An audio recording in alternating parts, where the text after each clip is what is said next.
બાળકો વધારે સ્માર્ટ બની શકે છે. એક સ્ત્રીએ પોતાને ઘેર ધાર્મિક ઉજવણી રાખી હતી અને તે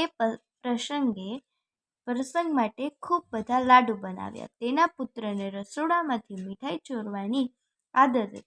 આ પ્રસંગે તેની માતાએ તેને રંગે હાથ પકડ્યો અને તેને ભગવાન પાસે ખેંચી ગઈ અને પૂછ્યું, તને ખબર હતી કે તે લાડુ ચોર્યા ત્યારે ભગવાન ત્યાં હાજર હતા?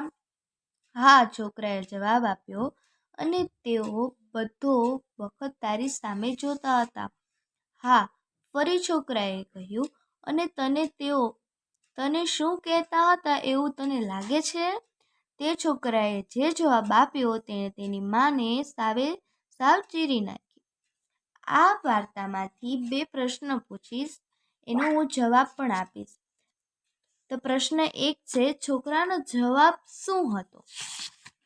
છોકરાનો જવાબ હતો કે છોકરાએ કહ્યું, ભગવાન કહેતા હતા કે અહીં આપણા 2 સિવાય બીજું કોઈ નથી, એટલે 2 લાડુ લઈ લે.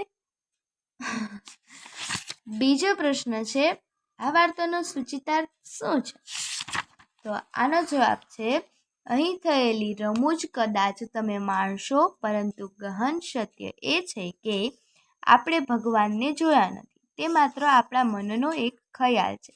બાળકો તેઓ જે જોવે અથવા સાંભળે તે માને છે. તેઓ વ્યવહારુ રીતે જે સામે છે તેનાથી આગળ જઈ શકતા નથી.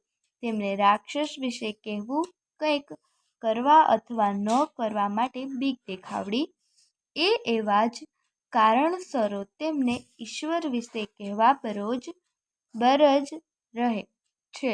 તેઓ સમજવા માટે ઘણા જ નાના હોય ત્યારે તેમને ઈશ્વર અથવા રાક્ષસ વિશે ન કહેવું તે જ વધુ સારું છે. Thank you. નમસ્કાર.